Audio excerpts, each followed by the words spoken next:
Elle avait accepté un poste de cuisinière pour les cowboys d'un ranch, ignorant que l'un d'eux était le propriétaire des terres sur lesquelles ils se tenaient. La neige tombait à gros flocons sur les plaines du Montana, épaisse comme le silence et 2 fois plus froide. Décembre avait planté ses griffes profondément dans la terre, givrant l'herbe cassante et s'accrochant aux poutres de bois du ranch de Stone River comme un vieux chagrin. Le vent hurlait entre les dépendances, faisant vibrer les bardeaux mal fixés et cinglant la moindre parcelle de peau assez folle pour s'exposer. May marcha droit dedans. Son manteau était trop mince, rapiécé au coude, et ses gants étaient dépareillés, l'un en laine, l'autre en cuir. Mais sa colonne vertébrale restait droite, et ses yeux brûlaient d'un défi farouche que seules les femmes qui n'ont plus rien à perdre savent maîtriser. Une sacoche pendait à son épaule, et ses bottes laissaient des empreintes nettes sur la boue gelée de la cour du ranch.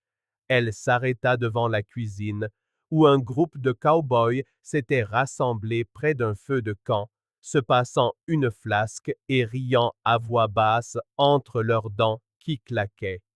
Ils levèrent la tête à son approche, les rires s'éteignant un par un, tandis qu'ils la dévisageaient. Une femme, seule, venue demander quelque chose dans un lieu qui ne donnait rien facilement.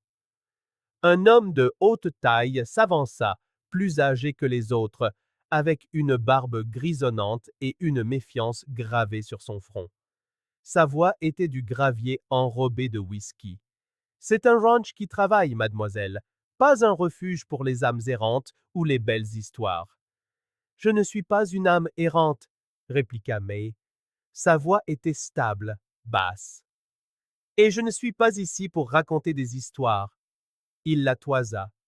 On n'a que faire des ennuis, des menteuses ou des filles qui pensent pouvoir se sortir du froid à force de belles paroles. La mâchoire de May se contracta. Je ne suis pas ici pour user de belles paroles non plus. Un autre homme, plus trapu, le regard plus méchant, cracha par terre. On dirait qu'elle sort de la cuisine d'un saloon, si ce n'est de l'arrière-salle. Sapoi! Cela provoqua une vague de rires grossiers. Le premier homme leva une main pour les faire taire. Il s'avança jusqu'à ce qu'ils soient nez à nez. Alors, que voulez-vous? May soutint son regard sans ciller. Je sais cuisiner, dit-elle, la voix pareille à du silex.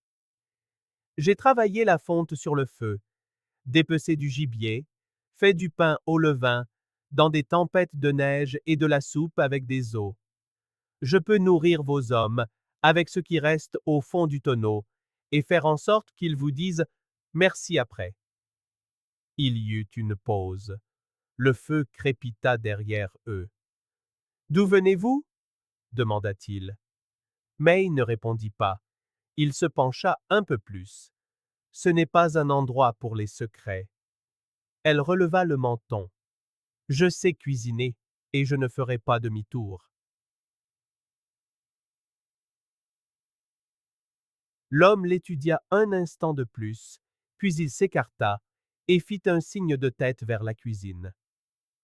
On a 3 douzaines d'hommes à nourrir pour l'hiver et pas un vrai repas depuis 2 jours. Le poêle est là-dedans. Vous voulez le poste? Prouvez-le d'ici demain matin. May ne broncha pas. J'aurais besoin de farine, de sel, d'un torchon sec, et un peu de respect ne vous tuerait pas. Et il grogna un demi-rire. Pour le respect, on verra. Alors que May se dirigeait vers la porte, son regard balaya de nouveau le groupe. La plupart détournèrent les yeux, certains sourirent avec mépris, d'autres froncèrent les sourcils, mais un homme ne bougea pas. Adossé à un poteau, les bras croisés, grand, vêtu d'un manteau sombre et d'un chapeau à larges bords rabattu sur les yeux. On ne voyait que le dessin net de sa mâchoire et la lueur de quelque chose d'indéchiffrable dans son regard. Il ne parla pas, ne se moqua pas comme les autres. Il observait, simplement. Le regard de Mai croisa le sien un instant de trop, avant qu'elle ne pousse la porte de la cuisine. À l'intérieur, il faisait sombre, froid, et ça sentait le graillon rance. Des marmites rouillaient sur les buffets. Quelques boîtes de conserve vides gisaient éparpillées comme des soldats tombés au combat. Mais le poêle se dressait, fier, dans un coin, et May sentit quelque chose comme un espoir têtu s'agiter dans sa poitrine.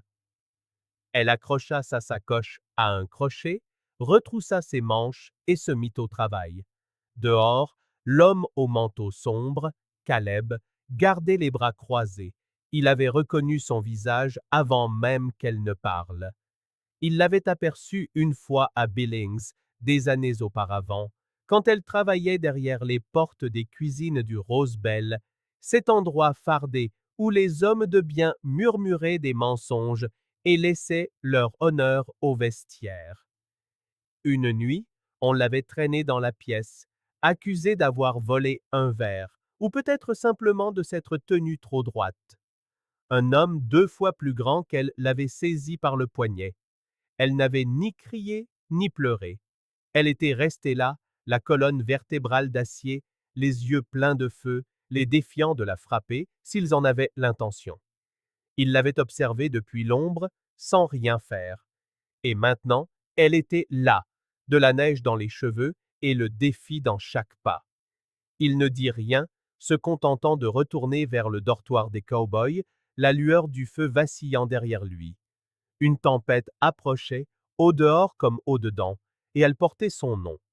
May se leva avant que la lune n'ait quitté le ciel. Le froid lui mordit les os tandis qu'elle enfilait ses bottes et son manteau, les mêmes vêtements usés avec lesquels elle était arrivée.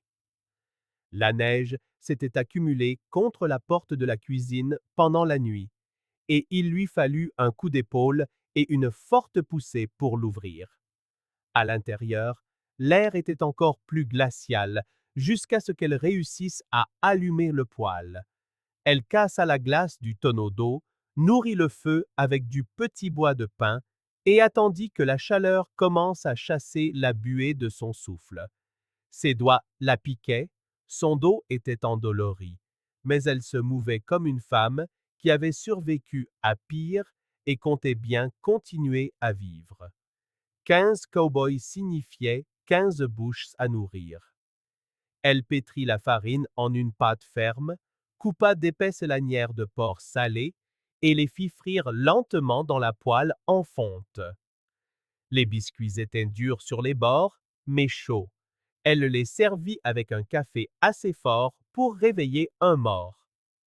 Au début, les hommes marmonnèrent. L'un demanda où était le vrai cuisinier. Un autre rit trop fort et dit qu'elle avait dû empoisonner les haricots. Au troisième matin, ils arrivaient tôt sur les bancs. Ils raclaient leurs assiettes jusqu'à la dernière miette et se passaient de la cafetière comme si c'était un trésor. Personne ne la complimenta à voix haute, mais ils mangeaient tout. May travaillait en silence, avec efficacité. Elle nettoyait les casseroles elle-même, frottait la table et balayait même la cendre dans les coins de la cuisine quand personne ne le lui demandait. Caleb était toujours là avant les autres. Il ne disait jamais grand-chose, entrait simplement dans la cuisine vers la même heure chaque matin, glissait les bûches dans le foyer sans qu'on le lui demande et repartait sans cérémonie. Elle hochait la tête en remerciement. Il touchait à peine le bord de son chapeau. Il évitait son regard. May le remarqua. Il parlait avec les autres, s'asseyait avec eux pendant les repas. Mais avec elle, il y avait un silence, non pas celui qui exprime le jugement, mais la distance, comme s'il retenait quelque chose derrière ses yeux et craignait que cela ne s'échappe si elle le regardait trop longtemps. Et pourtant, Il était le seul à apporter un seau d'eau supplémentaire sans qu'on le lui dise. Le seul à laisser une nouvelle barre de savon près de la bassine quand la sienne était usée. Le seul à redresser la marche quand elle était verglacée, après l'avoir vue glisser une fois près du tas de bois. C'était une étrange bonté, silencieuse mais constante. Un soir, alors que May transportait un seau de neige fondue à travers la cour gelée, sa botte dérapa sur une plaque de glace. Elle glissa lourdement, le seau s'envolant de sa prise, l'eau éclaboussant le sol blanc. Le souffle coupé, une douleur fulgurante lui transperça le poignet en heurtant le sol. Elle siffla, se mordant la lèvre pour ne pas crier. Avant qu'elle n'ait pu se redresser, des bras s'enroulèrent autour de ses épaules. Caleb.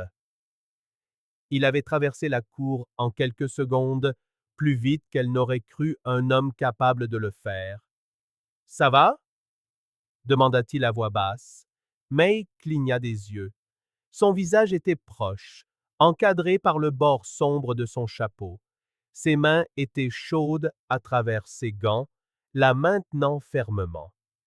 Elle hocha la tête une fois, respirant à petites goulées. « Je vais bien. » Il l'aida à se relever, une main sur son coude, l'autre soutenant son dos.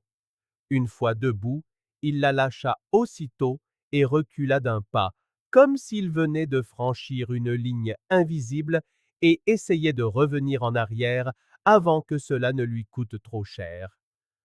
May le regarda. Il détourna les yeux. « Merci, » dit-elle d'une voix douce. Il se contenta de hocher la tête et retourna vers la grange sans un mot de plus. Cette nuit-là, assise près du poêle pour soigner sa paume écorchée, elle songea à la façon dont il l'avait regardée, comme si elle était quelqu'un qu'il reconnaissait, mais ne pouvait nommer à voix haute. Il avait l'air d'un homme qui gardait ses distances, non par dédain, mais par peur, ou peut-être par culpabilité. May avait connu bien des silences dans sa vie. Celui de Caleb était différent, et elle ne pouvait s'empêcher de se demander ce qu'il avait peur de dire. Tout commença par un murmure. Red Callahan, un jeune cow-boy impétueux à la langue bien pendue et avide de problèmes, était revenu de la ville 3 jours plus tôt, après être allé chercher des provisions. Ses sacoches de sel étaient lourdes de farine et de haricots, mais sa bouche l'était encore plus. Il attendit le souper, quand le feu crépitait et que les hommes avaient le ventre plein, avant de se pencher en arrière sur ses coudes et de le dire comme une blague, mais avec du poison dans la voix. « Je l'ai déjà vu, » dit-il en désignant d'un signe de tête la cuisine où May travaillait seule. « À Billings, au Rose Bell. » Le nom se déposa sur le camp comme une couche de cendre. Tout le monde connaissait le Rose Bell, une maison close qui se faisait passer pour un saloon juste à côté de la rue principale, avec ses rideaux de velours, son whisky bon marché et ses filles qui souriaient, qu'elles le veuillent ou non. Red sourit largement, ses dents jaunies. Elle portait un tablier à l'époque aussi. Ça sentait toujours la sauge et la fumée. Elle était cuisinière, bien sûr, mais vous savez comment ces filles-là finissent par monter à l'étage une fois que le whisky coule à flot. Les hommes ricanèrent, certains mal à l'aise, d'autres avec cette aisance cruelle née de l'ennui et des hivers amers. Personne ne remit vraiment en question les dires de Red. Ils laissèrent simplement les mots prendre racine. May ne l'entendit pas ce soir-là, mais elle le sentit le lendemain matin. Les cow-boys entrèrent pour le petit déjeuner plus lentement que d'habitude. Ils n'osaient pas croiser son regard. Le vacarme habituel du métal et des voix était assourdi. Un homme toussa, marmonna quelque chose dans sa barbe. Un autre posa son assiette près de la porte, pas à la table. Ils étaient polis, mais ils n'étaient plus bienveillants. Et May comprit. Elle connaissait ce regard, les œillades en coin, les voix basses, la façon dont les hommes bien intentionnés devenaient des étrangers dès qu'ils pensaient connaître un morceau de votre passé. Elle ne dit pas un mot. Elle remua les haricots, trancha le bacon, servit le café. Ses mains suivaient le même rythme, mais ses épaules s'étaient raidies. Le sourire qu'elle portait parfois, mince mais sincère, avait disparu. Ses yeux restaient baissés. À midi, personne ne s'assit à côté d'elle près du feu. Au crépuscule, personne ne lui demanda si elle avait besoin d'aide avec les seaux d'eau. Et pourtant, elle ne dit rien, car que pouvait-elle dire? Elle avait travaillé au Rose Bell. Elle y avait cuisiné des repas, pas vendu son corps, mais cette distinction importait rarement au genre d'homme qui, en regardant des femmes comme elle, ne voyait qu'une seule chose. May avait appris il y a longtemps que se défendre avec trop d'ardeur ne faisait que vous rendre plus coupable. Qu'il parle! Elle avait survécu à pire. Mais Caleb avait entendu, lui aussi. Il n'avait pas ri aux commentaires de Red. Il n'avait pas eu l'air amusé ou curieux. Il était resté silencieux, fixant le feu, comme s'il pouvait y trouver l'explication à quelque chose qui le tourmentait depuis longtemps. Et quand, cet après-midi-là, Red fit une autre remarque grossière, quelque chose sur les filles de seconde main et les restes de ragoût, Caleb bougea. Sans un avertissement, sans élever la voix, juste un coup de poing sec et rapide qui claqua contre la mâchoire de Red comme un coup de tonnerre. Red s'effondra lourdement, crachant du sang, abasourdi. « Mais qu'est-ce qui te prend, bordel ?» cria-t-il en se tenant le visage. Caleb ne dit rien. Il resta debout au-dessus de Red un instant, les poings serrés, la poitrine soulevée. Puis il se retourna et s'éloigna sans parler, sans regarder personne, y compris May, qui avait tout vu depuis l'ombre de la porte de la cuisine. Cette nuit-là, la neige se mit à tomber, douce et régulière, comme des cendres venues de haut. May resta éveillée plus tard que d'habitude. La cuisine était propre, le poêle à feu doux, mais elle restait assise près de la chaleur, les doigts serrés autour de la tasse de thé ébréchée qu'elle s'était payée avec son propre salaire. Elle ne savait que penser de ce qu'elle avait vu. Pourquoi Caleb avait-il frappé Red? Pourquoi maintenant? Pourquoi ne rien lui dire à elle? Elle ne savait pas si c'était de la pitié, de la culpabilité, ou quelque chose d'autre qu'elle n'osait pas nommer. On frappa juste après 10 heures, doucement, presque imperceptiblement. May se leva lentement, le cœur serré, et ouvrit la porte. Il n'y avait personne, juste la neige et un petit panier sur le seuil. À l'intérieur, une douzaine d'œufs bruns, encore tièdes.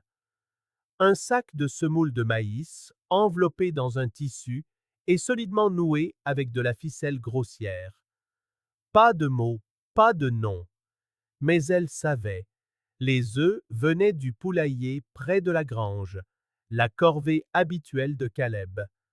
La semoule de maïs portait la marque de l'épicerie générale de la ville, le même voyage dont Red était revenu. Caleb y était donc allé aussi. May s'agenouilla sur le seuil, balayant un flocon de neige du bord du panier. Son souffle formait des nuages. Le vent ne mordait plus aussi fort qu'avant. Elle ramassa le panier, le serra contre elle et rentra. Pour la première fois depuis des jours, elle s'autorisa à sourire, un tout petit peu. Elle ne le comprenait pas encore, mais peut-être n'en avait-elle pas besoin, pas ce soir. Ce soir, quelqu'un s'était souvenu de sa valeur, discrètement, sans rien exiger en retour, et cela suffisait. Le feu était éteint depuis longtemps, mais Caleb ne parvenait pas à dormir. Allongé sur sa couchette dans le dortoir, les yeux ouverts dans l'obscurité, il écoutait le vent s'infiltrer par les fentes du mur comme un avertissement murmuré. Dehors, la neige recouvrait les plaines, douce et silencieuse, mais dans sa poitrine, le souvenir brûlait comme une marque au fer rouge. Il la revoyait encore, 3 ans plus tôt, au Rosebell à Billings. Cette nuit ne l'avait jamais quitté. Ses amis et lui étaient allés fêter un contrat foncier, bruyant et tapageur, ivre de whisky et de l'excitation d'avoir conclu une affaire avec des hommes 2 fois plus âgés. Caleb n'avait pas voulu y aller, mais il était jeune alors, plus silencieux qu'aujourd'hui, et il avait été plus facile d'acquiescer que de discuter. Il se souvenait du parfum lourd, de l'air vicié de bourbon et de sueur, et il se souvenait d'elle. Elle ne ressemblait pas aux autres, pas de rouge à lèvres vif, pas de sourire affamé. Elle portait un tablier, les cheveux relevés en un chignon pratique. Elle portait un plateau de verre avec une concentration silencieuse, se faufilant entre les tables comme si elle essayait de ne pas être vue. Mais le sol était mouillé et elle avait glissé. Le plateau s'était écrasé, l'alcool s'était répandu. Un des hommes plus âgés, un riche marchand, avait rugi de rage. Sale traînée de saloon, avait craché l'homme. Tu crois que t'habiller en dame fait de toi une dame? Un autre homme avait attrapé les cordons de son tablier et avait tiré. Elle avait chancelé. Ses mains tremblaient, mais elle s'était redressée.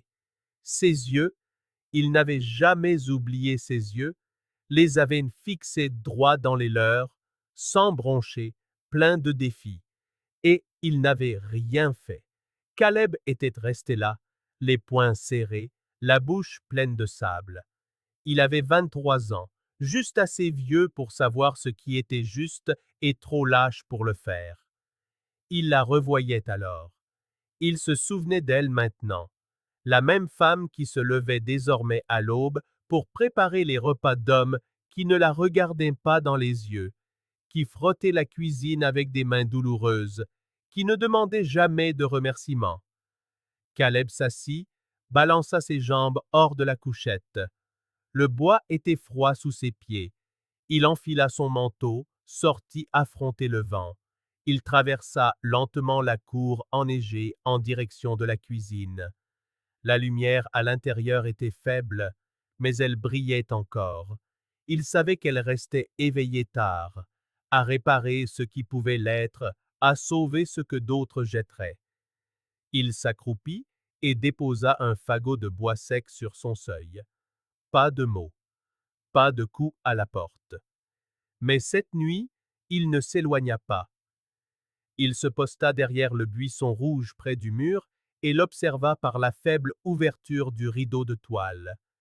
Elle était assise près du poêle, raccommodant l'épaule effilochée de sa chemise de travail, le front plissé par la concentration, ses doigts agiles et précis.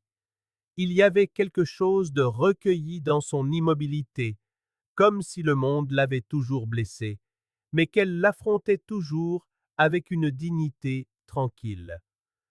La honte monta de nouveau en Caleb, épaisse et amère. En elle, il voyait tout ce qui lui avait manqué autrefois.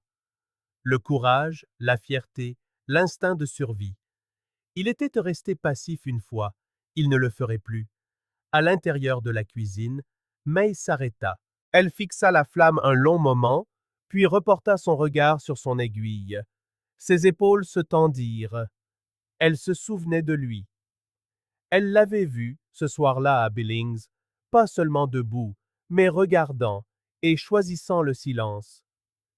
Elle ne l'avait pas détesté pour ça, pas vraiment, mais elle avait ressenti du ressentiment pour cet espoir, bref et insensé, que quelqu'un prenne sa défense alors que sa propre voix avait été étouffée. Et pourtant, depuis son arrivée à Stone River, c'était Caleb qui l'aidait à soulever les lourds pots d'eau, qui coupaient du bois supplémentaire pour son feu, qui laissait des choses sans jamais demander de remerciement. Il ne disait jamais un mot, mais il ne s'éloignait jamais non plus. Le cœur de May battait lourdement dans sa poitrine. Elle ne savait que penser de lui, et peut-être ne voulait-elle pas le savoir. Puis le feu éclata. Cette même nuit, alors que la neige tombait en flocons plus lourds, une rafale de vent du nord balaya le camp. Quelqu'un avait empilé du bois sec trop près de l'arrière de la cuisine. Une braise égarée du poêle, trop petite pour être remarquée, avait atteint la pile. En quelques minutes, les flammes rugirent le long du mur, crépitant comme une fureur déchaînée. Des cris déchirèrent de la nuit. Les hommes s'agitèrent. Quelqu'un frappa aux portes. Mais Maï, épuisé, s'était endormi sur la couchette près du poêle et ne bougea pas, jusqu'à l'arrivée de Caleb. Il n'attendit pas.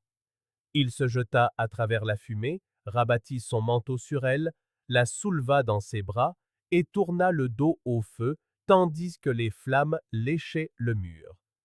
Des étincelles s'accrochèrent à ses manches. La chaleur lui brûla la joue. Mais il la serra fort contre lui et ne s'arrêta pas. Quand elle se réveilla, toussant contre sa poitrine, ses yeux s'ouvrirent sur son visage si proche, si brut. Il baissa les yeux vers elle, et dans ce regard, il n'y avait ni honte, ni souvenir de qui elle avait été ou de l'endroit où ils s'étaient rencontrés. Il n'y avait que l'instant présent, la jeune fille qu'il avait un jour abandonnée et la femme qu'il refusait de décevoir à nouveau. Les jours devinrent plus froids, et la neige se tassa sur les collines comme une laine blanche cousue à la terre. Chaque matin, avant que la baraque des cow-boys ne s'éveille, Caleb venait à la cuisine. Il marmonnait quelque chose à propos du café ou du bois de chauffage, mais May connaissait la vérité. Son regard dérivait toujours vers la petite bouilloire noire sur le coin du poêle, celle qu'elle remplissait avec les restes de soupe de la veille. Chaque fois qu'il entrait, sa main flottait un instant, l'espace d'une respiration, avant de se refermer sur l'anse tiède de la tasse en étain qu'elle avait remplie quelques minutes plus tôt.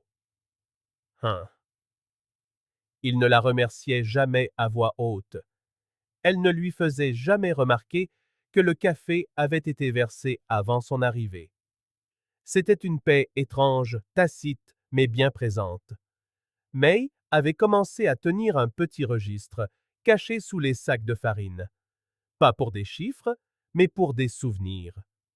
L'écriture de sa mère, autrefois griffonnée sur des bouts de lin, maintenant pâlie par le temps, était lentement recopiée par les mains calleuses de May en lignes nettes et déterminées. Pain de maïs sans sucre, ragoût de bœuf aux légumes racines, pudding à la mélasse assez épais pour clouer un cow-boy sur sa chaise. Des recettes, oui, mais plus que ça, des rêves. Un jour peut-être un petit endroit à elle, une cuisine sans escalier, une enseigne qui dirait bienvenue et le penserait vraiment. Elle remuait une marmite de bouillon d'oignon quand Caleb entra de nouveau, de la neige poudrant ses épaules.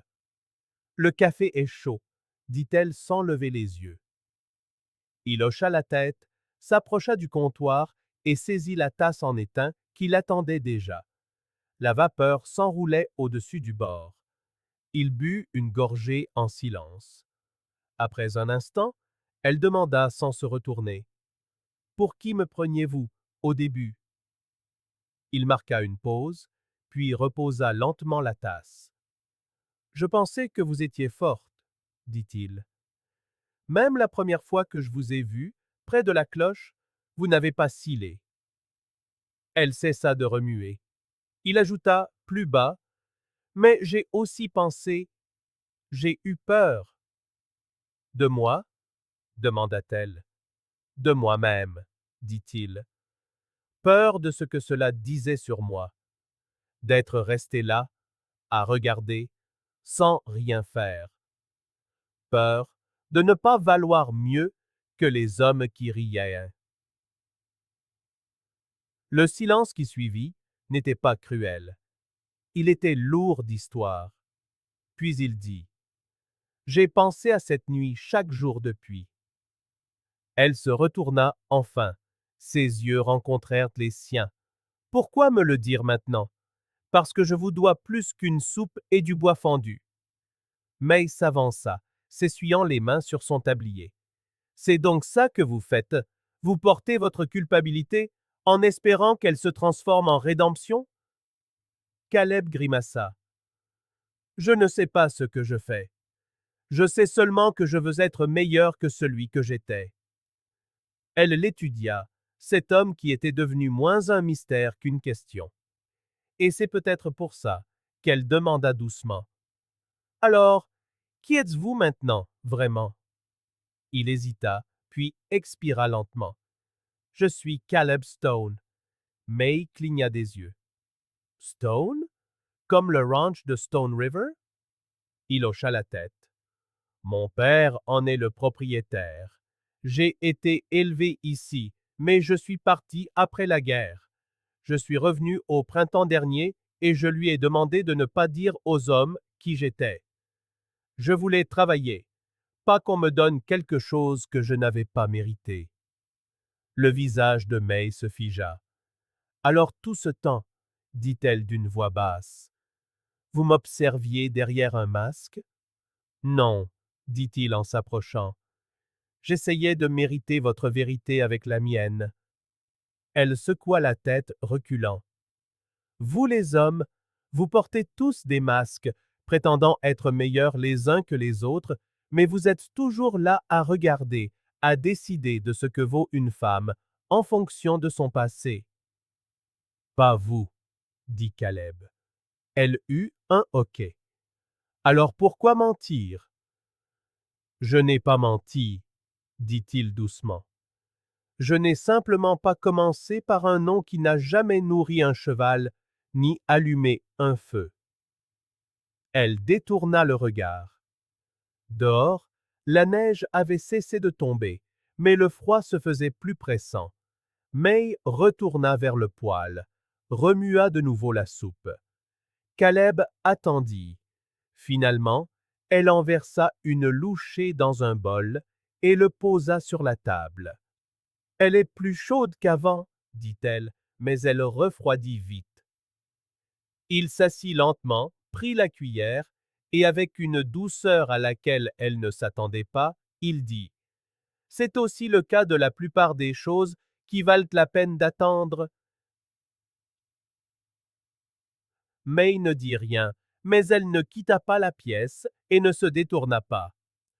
L'aube n'était qu'une traînée pâle sur la neige, brisant à peine la longue ombre de la crête, quand May rangea ses affaires dans un sac de toile. Ses mains bougeaient dans un silence exercé, pliant son unique tablier de réchange, nouant une foulard autour de ses cheveux, glissant le livre de recettes relié en cuir sous son bras. Elle laissa le feu sans surveillance, les braises froides de la nuit. Ses bottes crissaient doucement tandis qu'elle traversait la cour gelée. Le dortoir était immobile, silencieux. Même les chevaux n'avaient pas commencé leur trépignement agité, seul le vent murmurait, comme un regret. May s'arrêta près de la porte de la cuisine, son regard balayant le poche où Caleb se tenait parfois avant le lever du soleil, faisant semblant de siroter son café. Aucun signe de lui. Elle laissa échapper un souffle. Son cœur ne souffrait pas, il brûlait, comme si on lui arrachait quelque chose jusqu'à l'os. À l'intérieur, les étagères contenaient encore ses bocaux d'oignons au vinaigre, ses épices enveloppées dans du papier ciré, un pain qui refroidissait trop lentement pour que cela ait de l'importance. Mais ce n'était pas à elle. Ça ne l'avait jamais été. Ceci avait toujours été le ranch de quelqu'un d'autre, le feu de quelqu'un d'autre. Elle laissa sa clé, un simple clou tordu sur une ficelle accrochée à côté du poêle, et elle sortit, Caleb ne dormit pas cette nuit-là.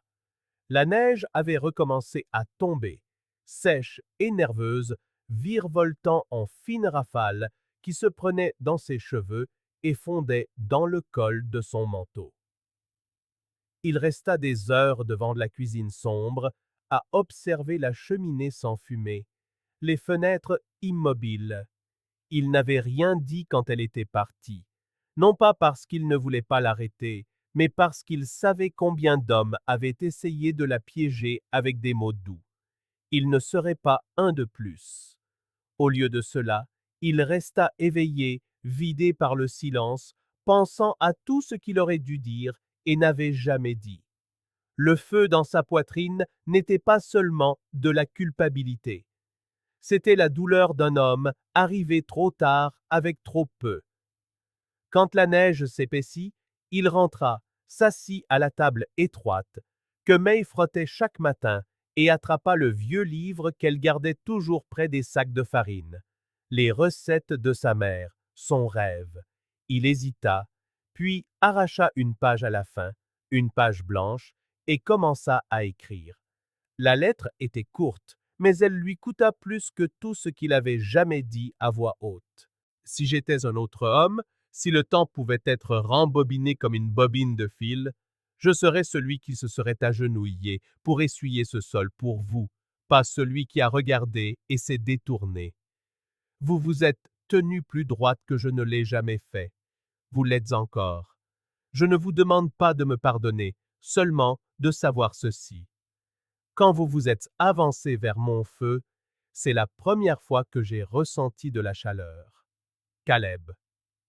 Il plia la lettre soigneusement, la glissa à l'intérieur de la première de couverture de son livre de cuisine et la laissa sur le bord de la table de la cuisine où elle ne pourrait pas la manquer si jamais elle revenait. Mais il ne s'attendait pas à ce qu'elle le fasse, pas après tout ça. May trouva la lettre la troisième nuit. Elle n'était allée que jusqu'à la pension de la ville, ses économies suffisantes pour une semaine de lit de camp et de thé froid. Le livre de recettes avait été glissé dans son sac, non lu, non ouvert, jusqu'à maintenant. Elle essayait d'écrire une nouvelle soupe sur la dernière page quand elle sentit le fin bord du papier se libérer. Elle déplia la lettre lentement, la lut 2 fois, puis la pressa contre sa poitrine et ferma les yeux. Dehors, la neige hurlait contre les fines vitres. Le vent criait comme une tempête sans fin, mais à l'intérieur d'elle, quelque chose s'adoucit. Pas la douleur. Cela prendrait du temps, mais la conviction que peut-être, juste peut-être, tous les hommes n'arrivaient pas trop tard. Certains avaient simplement besoin d'un feu qu'ils ne pouvaient ignorer. Le soleil déversait de l'or sur les plaines du Montana, doux et lent, réchauffant les poutres en bois d'un petit bâtiment niché à côté de l'ancienne piste de transhumance, menant désormais à quelque chose de plus tendre. Une enseigne sculptée se balançait au-dessus de la porte dans la brise, la table de May. Le porche était large, avec des bancs où de vieux cow-boys fumaient leurs pipes et des enfants riaient en dévorant des biscuits à la confiture. À l'intérieur, l'air sentait toujours la cannelle et le porc fumé, et les murs portaient des étagères de livres et des bocaux de conserve. Le long comptoir en bois accueillait une tarte fraîche chaque matin, et derrière, toujours, il y avait May. Ses mains étaient fermes, son rire facile maintenant. Elle ne sursautait plus aux voix fortes ou au bruit des bottes. Elle portait son tablier avec fierté et gardait une boîte en fer blanc peinte près de la fenêtre, étiquetée « Rêve », où elle apprenait aux filles du coin à économiser le peu qu'elles avaient pour quelque chose d'important. Dehors, Caleb creusait dans le jardin d'herbes aromatiques, les manches retroussées, les mains pleines de terre.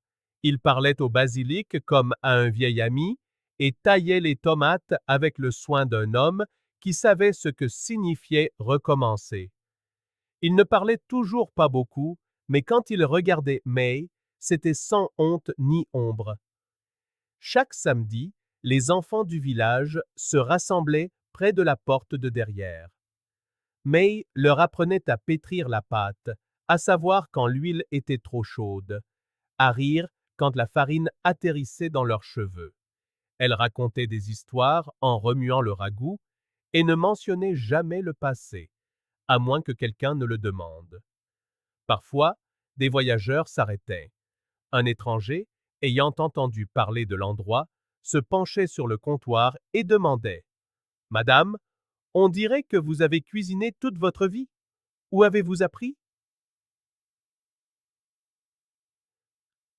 May s'essuyait les mains sur son tablier, jetait un coup d'œil à Caleb, qui éminçait des oignons derrière elle, et souriait. Autrefois, je cuisinais pour des ivrognes qui ne connaissaient même pas mon nom, disait-elle. Mais aujourd'hui, je cuisine pour un homme qui me regarde dans les yeux. Et cela suffisait. Personne ne posait plus de questions. Le jour de leur mariage fut simple. La prairie était calme, éclairée par le soleil de fin de printemps, les fleurs sauvages hochant la tête dans la brise. May portait une robe qu'elle avait cousue elle-même. Rien d'extraordinaire, juste du lin crème et un ruban bleu que Caleb avait trouvé au fond d'un vieux tiroir. Il portait sa plus belle chemise et son sourire tranquille. Il se tenait sous un chêne tordu avec 2 témoins et un prédicateur qui s'éclaircit à peine la gorge. Mais un moment persista plus longtemps que n'importe quel sermon.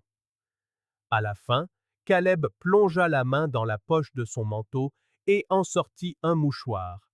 Pas de dentelle, pas de soie, juste du coton doux, brodé d'un seul mot en fil rouge délavé: Pardonnez.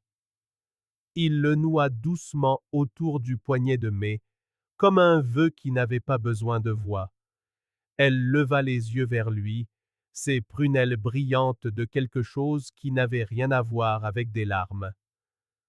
Merci, murmura-t-elle. Il secoua la tête. Non, dit-il.